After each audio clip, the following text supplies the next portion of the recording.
blessed with a chapter of JJK, One Piece, or My Hero Academia is a great day. A good day is just waking up and being alive, but a great day is when you get that new weekly manga chapter. So today we're going to be talking about JJK chapter 251. If you enjoyed the video, make sure to drop a like, leave any comments down below about anything you have to say about the chapter or the video. If you enjoy the content, make sure to hit the subscribe button, and if you want to come back for future content, make sure to hit that post notification bell. Now let's get into it. So Yuta ate Sukuna's finger after all. I mean, Reggie did say a sorcerer is just a con artist. So Yuta could be capping, but I mean, I don't really see a reason for him to lie in this situation. But is this not confirmation that his copy requires eating a part of a person? Now, again, I don't remember there being a chance for him to eat something from Ishigori to copy his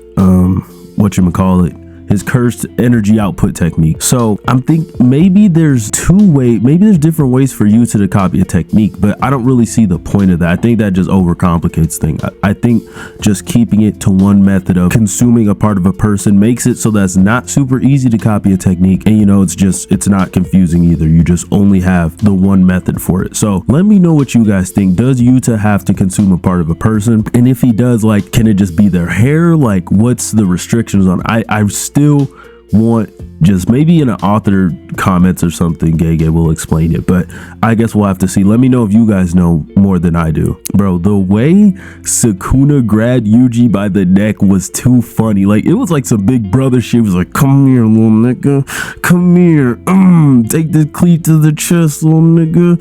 Like, that was the vibes that it gave me.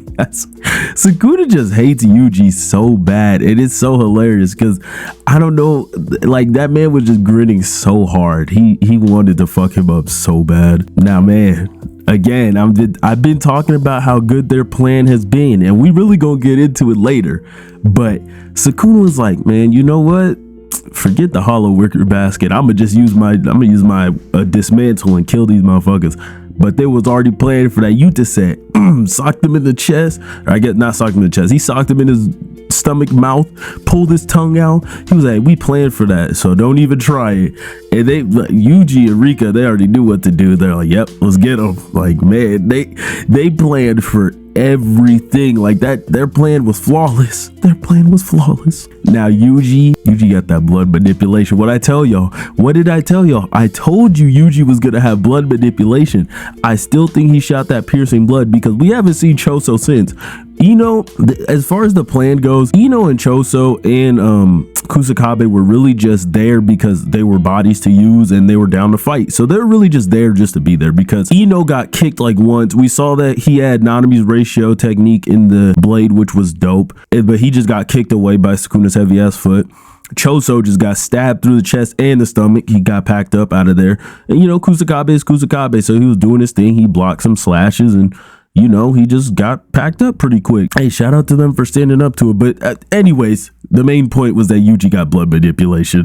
And I'm so happy because we still have time to see what else he's got in the tank. Now, with all that soul talk, we pretty much got confirmation that two souls cannot merge unless Mahito is involved, because Mahito is an exception because he literally like changes the shape and the form of the soul. At least that's what I was getting. I could be wrong, so let me know, but I'm pretty sure that was the whole point we were getting to. So Megumi was low-key, he was always going to be there, so there was never really a possibility of Megumi just like getting swallowed up and never being able to come back to us. You just gotta get a Yuji to shake that motherfucker loose and tell his ass to wake up. Oh, and also that Angel's technique was not, well, it is pretty much a guaranteed, like, well, actually it's not a guaranteed death for the body of the person that the cursed object is inhabiting, because she said it's just a low chance that they'll survive because cursed techniques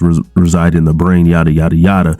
So that's also the reason why Yuji had to get all them punches in there. Yuji was going in on Sukuna. He hit him with the mean knee to the face. He hit him with them punches, and he was just the recipe was perfect. But unfortunately, Megumi, Megumi's ready to give up. And honestly, I can't blame him. Like, there's been a lot of discourse. Well, not even a lot of discourse. I've just seen a lot of people saying like, man, fuck Megumi. He's so dumb, man. I don't care if he's a teenager. And, you know, I get it for the agenda. They're like, I mean, I don't care if he gave up. He should have been there. He should have came out, man. They were planning. Everything went off perfectly. But again, there's still a lot we haven't seen. We still don't really know Sukuna's curse technique, because remember, he told Jogo, I'm not going to cheat by telling you my curse technique. So he still has stuff in the tank. We haven't seen that fire arrow since. And man, again, we'll get to it later, but there's still some people ready to throw some hands with Sukuna. So the fight was never gonna end this early, even though it's not really early, but there's still time, y'all. Megumi just needs time. And you know, it's a little hypocritical of us to applaud Yuji for his moment of, you know, giving up and being down bad, but then Todo came in and saved him. So just give Megumi a chance, man. Don't turn your backs on him yet. And it really pains me to have to say this, but Yuta Okkotsu might be with us no longer. I have hope that he is still with us, because let me see if this makes sense. He still has reverse curse technique and he's really damn good at it. So he could have pulled a Gojo where, you know, when Gojo had his neck damn near cut off and then he just healed it like pretty quick. It could just be as simple as that. But you know, Yuta will be out of commission for a little bit because wait a second. Yuta just used his domain and it broke. I forget if that affects the usage of reverse curse technique. I don't think it does. I think it only messes with you being able to use your technique. So okay, hold on, I'm cooking real quick. So this is what could happen. Yuta will probably use reverse curse technique to, you know, keep himself alive, and then Sukuna's gonna be like, oh, whatever, like, you know, he's still alive, but he can't use the technique right now. And then Yuta's gonna hit him with the damn healing his technique, just like Gojo did. So I don't think this is the end of Yuta. I refuse to believe this is the end of Yuta, because you can't just show Yuta like that and then just move on to Maki and just think we're gonna be okay with that. Like, no, you need to give Yuta his moment. But speaking of Maki, I was right. She was assurance. She showed up with that soul split katana and was like, "What's up, Sukuna? I'm here." And honestly, I really have been wanting to see for a while how this interaction would go. So Maki, I'm ready for you to show out. I've been waiting for you to really get your time to shine. Like, she already did. I've been loving this stuff with Maki pretty much. I don't know how I feel about her whole hyperbolic time chamber training. I'll be honest, I'm a little conflicted about that too, like a lot of the community. But man, we're about to get some real smoke. And Yuji should still be there to put in some work. So he'll have to really give Megumi a talking to and get his ass to wake up and reignite his will to live. But I mean, can you blame Megumi? He killed his sister. I mean, he didn't, but Sukuna in his body killed his sister and killed Gojo. Gojo was like his big brother, his big homie, his dad, bro. Gojo was a lot to Megumi, and you know, his technique also played a part in getting Gojo killed, so that's a lot to deal with. But anyways, do you guys, I think we're gonna switch to Hikari after this, because you know how JJK do. But do you guys think Hikari will become a factor in the Sukuna fight, or is he strictly gonna be dealing with Urame? And how much longer do you guys see this fight going? I don't know. I think we still got a pretty good amount of chapters. I'd say maybe like 10, maybe a little more. I could be tripping. 10 chapters is a lot, but I'm just talking about this fight specifically, because I'm not counting when we switch to Hikari. But then maybe I'm tripping, but I'll stick to 10.